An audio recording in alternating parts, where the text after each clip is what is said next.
Hi friends, welcome to Shailu's kitchen. నేను మీ శైలజ. అందరూ ఎలా ఉన్నారు? నేనైతే చాలా బాగున్నానండి. ఇవాళ నేను మీకు ఎంతో టేస్టీగా ఉండే ఎండు రొయ్యల మసాలా ఫ్రై ఎలా చేయాలో చూపిస్తానండి. ఈ ఫ్రై మన మామూలు ఫ్రాన్స్ ఫ్రై కంటే చాలా టేస్టీగా ఉంటుందండి. మనం రైస్లోకి కానీ చపాతీస్లోకి కానీ దేంట్లోకైనా తినేయచ్చు. వట్టిది కూడా తినేయచ్చు అండి. అంత బాగుంటుంది ఈ ఫ్రై అనేది. ఒకసారి ఈ ఫ్రై చేయండి, మళ్ళీ ఇలానే చేసుకుందాం అనుకుంటారు. అంత బాగుంటుంది ఫ్రై అనేది. మనం ఎలా చేయాలో ఇప్పుడు నేను మీకు చూపిస్తానండి. ముందుగా మనం ఎండు రొయ్యలను తీసుకొని వాటిని శుభ్రంగా క్లీన్ చేసుకోవాలండి. వాటి తలని తోకని తీసేసుకోవాలి. ఇలా నీట్గా తీసేసుకోవాలండి. ఎవరైనా తెలియని వాళ్ళు ఉంటే చూసి తెలుసుకుంటారని ఈ క్లిప్ని యాడ్ చేశాను. ఇవి మీడియం సైజ్ ఎండు రొయ్యలండి. వీటిలో చాలా రకాలు ఉంటాయి.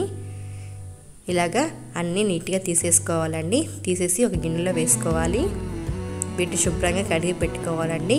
కడిగిన తర్వాత ఒక 10 నిమిషాల పాటు నీళ్ళల్లో వేసుకోవాలి. ఇలా నీళ్ళల్లో వేసుకోవడం వల్ల మనకి ఎండు రొయ్యలు సాఫ్ట్గా అవుతాయండి. తినేటప్పుడు చాలా బాగుంటుంది. ఫ్రై కూడా చాలా టేస్టీగా ఉంటుందండి. ముందుగా మనం స్టవ్ మీద ప్యాన్ పెట్టుకొని అందులో 4 స్పూన్ల వరకు ఆయిల్ హీట్ చేసుకోవాలండి. నాన్ వెజ్ ఐటమ్స్కి ఆయిల్ ఎక్కువే పడుతుందండి. అప్పుడే మనకి టేస్ట్ బాగుంటుంది. ఆయిల్ హీట్ అయిన తర్వాత ముందుగా శుభ్రంగా కడిగి పెట్టుకున్న ఎండు రొయ్యల్ని వేసి బాగా ఫ్రై చేసుకోవాలండి.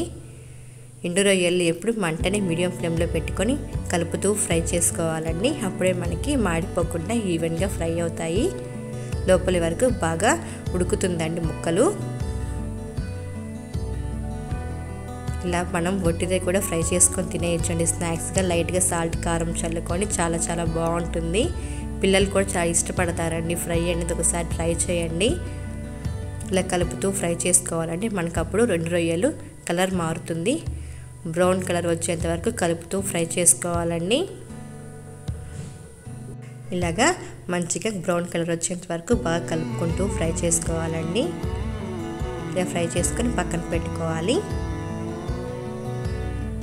ఇప్పుడు అదే ప్యాన్ తీసుకొని అందులో 2 స్పూన్ల వరకు ఆయిల్ హీట్ చేసుకోవాలండి. ఆయిల్ హీట్ అయిన తర్వాత ముందుగా సన్నగా తరిగి పెట్టుకున్న ఒక పెద్ద ఉల్లిపాయ వేసుకోవాలండి. ఉల్లిపాయని చాలా సన్నగా తరిగి వేసుకోవాలి. అప్పుడే మనకి గ్రేవీ అనేది బాగుంటుందండి. ఉల్లిపాయలు బాగా కలుపుకుంటూ ఫ్రై చేసుకోవాలి. బాగా బ్రౌన్గా వచ్చేంత వరకు ఫ్రై చేసుకోవాలండి. ఇప్పుడు ఇందులో 1 స్పూన్ సాల్ట్ యాడ్ చేసుకుందాము. సాల్ట్ యాడ్ చేసుకోవడం వల్ల ఉల్లిపాయలు త్వరగా ఫ్రై అవుతాయండి. ఆల్రెడీ మనకి ఎండు రొయ్యల్లో సాల్ట్ ఉంటుంది కాబట్టి మీకు తగినంత సాల్ట్ యాడ్ చేసుకోండి. ఇప్పుడు ఇందులో 1 స్పూన్ వరకు అల్లం వెల్లుల్లి పేస్ట్ని యాడ్ చేసుకుందాము. అల్లం వెల్లుల్లి పేస్ట్ పచ్చివాసన పోయేంత వరకు బాగా కలుపుతూ ఫ్రై చేసుకోవాలండి. అప్పటికప్పుడు దంచి వేసుకుంటే మన ఫ్రై చాలా టేస్టీగా ఉంటుంది. ఇలా బాగా ఫ్రై చేసుకున్నాక ముందుగా కట్ చేసి పెట్టుకున్న ఒక పెద్ద టమాటో వేసుకోవాలండి.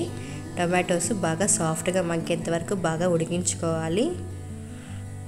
ఇలా బాగా మగ్గిన తర్వాత ఇందులో మనం 1 స్పూన్ పసుపు, అలాగే 1 స్పూన్ కారం, 1 స్పూన్ గరం మసాలా, అలాగే 1 స్పూన్ ధనియాల పొడి వేసి బాగా కలుపుకోవాలండి.